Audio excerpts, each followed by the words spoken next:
Hello friends, welcome to JS works. இன்றைக்கி 2 minutes noodles ஈஸியாக டேஸ்ட்டாக எப்படி செய்யலாம் அப்படின்னு பார்க்கலாங்க. இது சீக்கிரமாகவும் செஞ்சிடலாம், ரொம்ப டேஸ்ட்டாகவும் இருக்கும். இந்த மெத்தடில் செஞ்சால் ஒரு தடவை ட்ரை பண்ணி பாருங்கள்.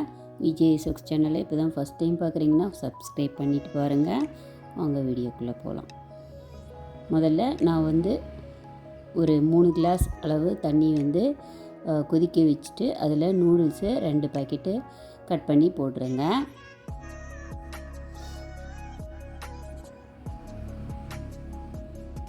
அது கூடவே அந்த நூடுல்ஸ் கூட மசாலா ஒன்று இருக்கும்ல, அதில் 1 பாக்கெட் 2 பாக்கெட்டில் 1 பாக்கெட் மட்டும் கட் பண்ணி கூட சேர்த்துட்டு ஒரு அரை டீஸ்பூன் ஆயில் விட்டு வேக வச்சுட்டேன். நல்லா வெந்தப்புறம் அதை வடிகட்டிடலாம். வடிகட்டிட்டு நல்லா தண்ணி 1 டம்ளர் மேலே ஊற்றி நல்லா ஒரு 2 தடவை இந்த மாதிரி குலுக்குனா அது நூடுல்ஸு தனித்தனியாக பிரிஞ்சு வந்துடும். கூழ் மாதிரி ஆகாமல் தனித்தனியாக பிரிஞ்சு வந்துடும். இப்போ குக்கரில் கேரட்டு, பீன்ஸு, பச்சை பட்டாணி இருந்தால் அதையும் கூட போடலாம். நான் கேரட்டு, பீன்ஸ் மட்டும் போட்டு கொஞ்சோண்டு ஒரு 1/4 டம்ளர் தண்ணி விட்டு ஒரு விசில் விட்டு எடுத்துட்டேங்க.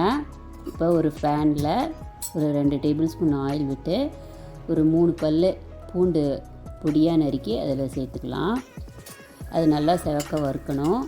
பூண்டு வறுக்கிறப்போ நமக்கு வாசனையாக இருக்கும். அதுக்காக அது நல்லா செவக்க வறுந்ததும் பெரிய வெங்காயம், ஒரு பெரிய வெங்காயம் நல்லா கட் பண்ணி பொடியாக கட் பண்ணி அது கூட சேர்த்து வதக்கலாம். அது வதங்கணும். குடமிளகா, ஒரு சின்ன குடமிளகா கட் பண்ணி பொடியாக நறுக்கி அதுலேயும் சேர்த்து நல்லா வதக்குறேங்க. கூடவே ஒரு தக்காளி கட் பண்ணி சேர்த்துக்கலாம். இது ஒரு கண்ணாடி பதம் வர வரைக்கும் நல்லா வதக்கணும். கொஞ்சமாக உப்பு சேர்த்து வதக்கினா சீக்கிரமாக வதங்கிடும்.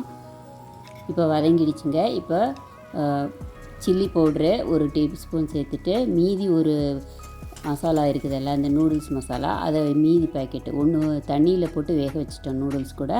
இன்னொன்று இப்போ இந்த மசாலா கூட சேர்த்து கட் பண்ணி சேர்த்துட்டேன். சேர்த்துட்டு ஒரு டீஸ்பூன் சோயா சாஸ் சேர்த்துக்கிறேங்க. சேர்த்து நல்லா வதக்கிட்டேன். வதக்கின அப்புறம் இந்த வேக வச்சுருக்கோம்ல நூடுல்ஸு அதை கூட சேர்த்துக்கலாம். இது உப்பு ஒரு டீஸ்பூன் சேர்த்துட்டு கேரட்டு, பீன்ஸு வேக வச்சு எடுத்துருக்கோம், அதை கூட சேர்த்துக்கலாம். சேர்த்துட்டு ஃபோர்க்கையும் ஒரு ஸ்பூனும் சேர்த்து நல்லா இந்த மாதிரி 2 கையில் இப்படி கிளறி விட்டால் நமக்கு நூடுல்ஸு உடையாமல் கிடைக்கும். அதுக்காக தான் 2 இதில் இந்த மாதிரி கிளறி விடலாம். இது ஒரு தடவை கண்டிப்பாக ட்ரை பண்ணி பாருங்கள், ரொம்ப டேஸ்ட்டாக இருக்கும். சோயா சாஸு சேர்த்துருக்க முன்னையே இப்போ டொமேட்டோ சாஸு ஒரு 2 டேபிள் ஸ்பூன் சேர்த்துக்கிட்டேன். கொத்தமல்லி தூவி, வெங்காயத்தாள் இருந்தால் கூட சேர்க்கலாம். அப்படி இல்லைன்னா கொத்தமல்லி தழை தூளி இந்த மாதிரி பாருங்கள் நல்லா கிளறி விட்டு ரொம்ப ஹை ஃப்ளேமில் இருக்கணும். லாஸ்ட்டில் இந்த மாதிரி கிளறப்போ அதிகமாகவும் கிளறக்கூடாது. ஒரு 2 நிமிஷம் கிளறிட்டு உடனே அடுப்பை ஆஃப் பண்ணிடலாம். சுவையான 2 minutes noodles ready. Thanks for வாட்சிங்.